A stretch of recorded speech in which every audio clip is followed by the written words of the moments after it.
প্রতিদ্বন্দ্বিতা ছাড়া কোনো নির্বাচন হোক এটা আমরা চাই না। এটাই গণতন্ত্রের সৌন্দর্য।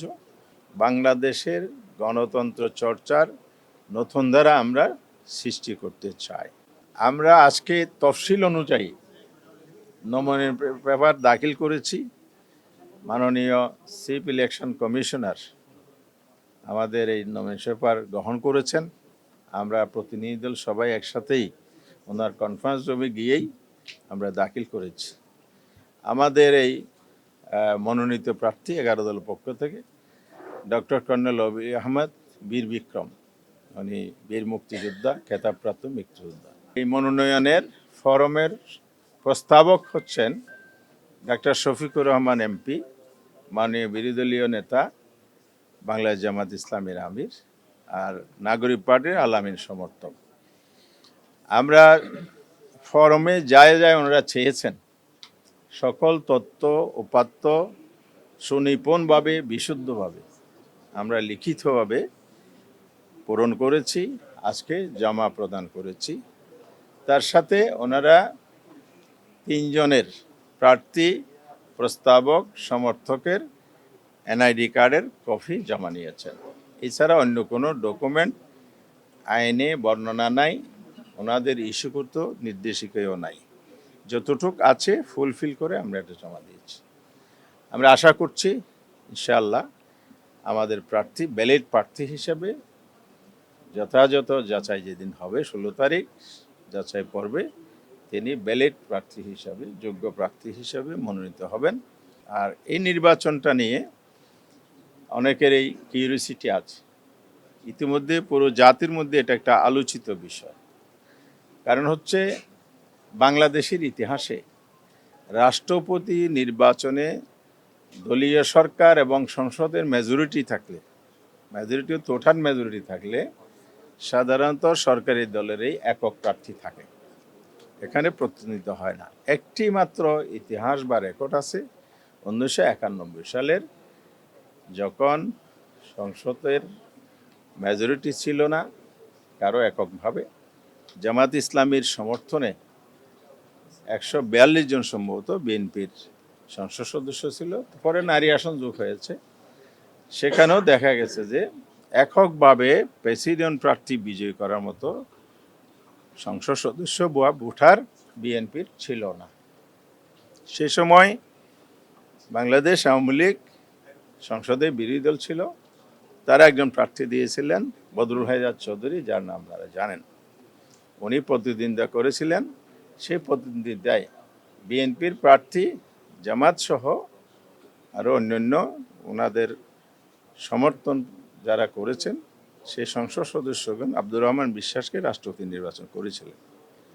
এরপর থেকে আর কখনো বিরোধী দল থেকে কোনো প্রার্থী এই আসনে হয়নি, এই পদে হয়নি।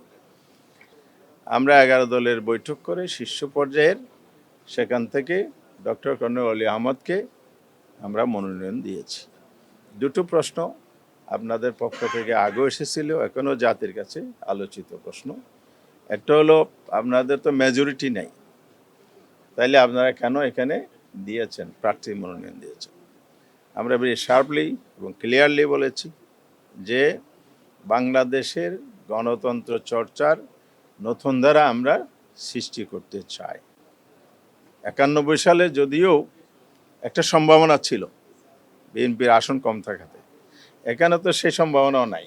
বিএনপিতে আগেই নিজেদের মেজরিটি সুনিশ্চিত কলা কৌশল করে নিয়েছেন, সেই কারণে তাদের সেফ সাইড আছে এখানে। তা আমরা এখানে জিতবো কি হারবো এটা নয়, আমরা প্রতিদ্বন্দ্বিতা ছাড়া কোনো নির্বাচন হোক এটা আমরা চাই না। এটাই গণতন্ত্রের সৌন্দর্য। গণতন্ত্রকে সঠিক ধারায় ফিরিয়ে আনার জন্যেই আমরা এই সিদ্ধান্তটা নিয়েছি। নাম্বার 2 হচ্ছে এমন একজন প্রার্থীকে আমরা এখানে নমিনেশন দিয়েছি যিনি জাতীয়ভাবে সমালোচনা বিতর্কের ঊর্ধ্বে। উনি 3 বার মন্ত্রী ছিলেন, 6 বার এমপি ছিলেন। উনি পিএইচডি হোল্ডার, উচ্চ ডিগ্রিধারী, এবং দেশের জন্য অনেক অবদান তিনি রেখে গেছেন। রাজনীতি আসার পর থেকে দীর্ঘ সময় এক সময়ে বিএনপির স্ট্যান্ডিং কমিটির মেম্বার ছিলেন, আবার আলাদা দল করেছেন, এখন আবার আমাদের সাথে জোটবদ্ধভাবে উনি রাজনীতি করে যাচ্ছেন। আমরা আশা করছি জাতি এটাকে অবশ্যই ইতিবাচক দেখছে এবং আমাদের 11 দলের সিদ্ধান্তকে প্রশংসা করছে। কিন্তু সমস্যা হচ্ছে গণতন্ত্র চর্চার পিছনে সাংবিধানিক বাধ্যবাধকতা একটা ব্যারিয়ার তৈরি করেছে।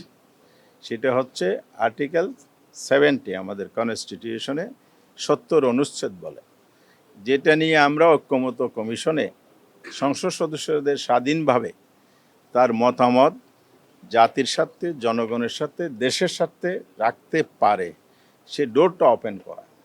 সেখানে বিএনপি সহ যারা ঐক্যমত্য কমিটি ছিলেন, আমরা 3 দিন প্রায় আলোচনা করার পর সবাই মিলে একমত হয়েছে যে আর্টিকেল 70 এখানে নো কনফিডেন্স, অনাস্থা ভোট এবং অর্থ বিল ছাড়া আর সব ক্ষেত্রে সংসদ সদস্যগণ স্বাধীনভাবে মত দিতে পারবেন, ভোট দিতে পারবেন।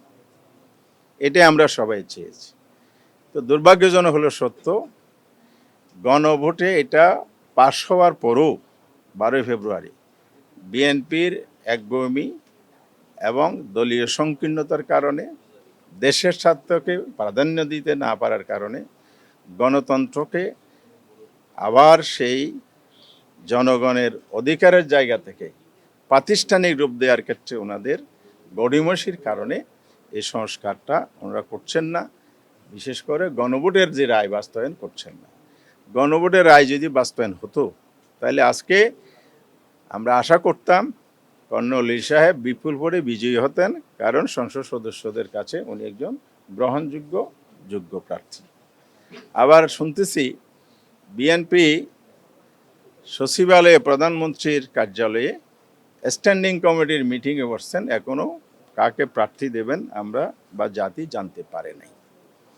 কারণ ওনাদের মধ্যে প্রার্থী বাছাইয়ের যে সংকট আমরা লক্ষ্য করছি, এই যে দৈন্যতার জায়গায় যোগ্য প্রার্থী দিতে না পারা, সে জায়গা থেকেও আমরা আশা করতে পারি যে কর্নেল ওলি সাহেবের যোগ্য, উনি সবার সামনে জাতির সামনে এসেছেন।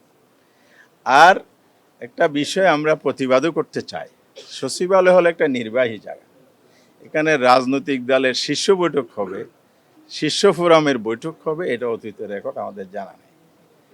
তাই এই যে কাজটি ওনারা করছেন, তাহলে ওনারা গণতন্ত্রকে কিভাবে দেখেন? আমার দলের মতো হলে গণতন্ত্র, নাইলে আমি স্বৈরতন্ত্র।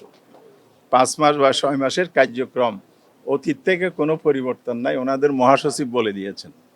তা আমাদের আর নতুন করে বক্তব্য দরকার নেই। মহাসচিবের বক্তব্য, ফখরুল সাহেব যেটা বক্তব্য দিয়েছেন, মাননীয় মন্ত্রী, দলের মহাসচিব, এটাই জাতি জেনে গেছে। তো বোঝা যাচ্ছে যে ওনারা আসলে পরিবর্তন চান না বলেই পরিবর্তন হচ্ছে না। পরিবর্তন যদি ওনারা চাইতেন তাহলে সংসদের প্রথম শপথের দিন ওনারা সাংবিধানিক পরিষদের, সংস্কার পরিষদের শপথ নিতেন, অধিবেশন ডাকতেন, এর মধ্যে এটা সংস্কারের মধ্যে গণভোটের রায়টা বাস্তবায়ন হতো। তা আমরা এখন আশাবাদী হতে চাই।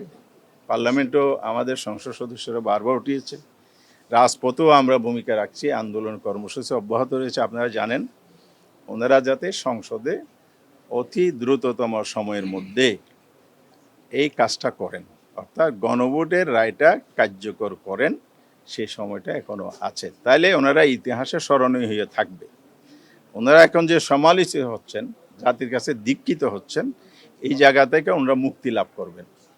আরেকটা হচ্ছে, সরকার যদি চায় একটা অ্যাক্ট বা অধ্যাদেশ, প্রথম অধ্যাদেশ পরে অ্যাক্ট হয়, অধ্যাদেশ জারি করেও কিন্তু করতে পারে।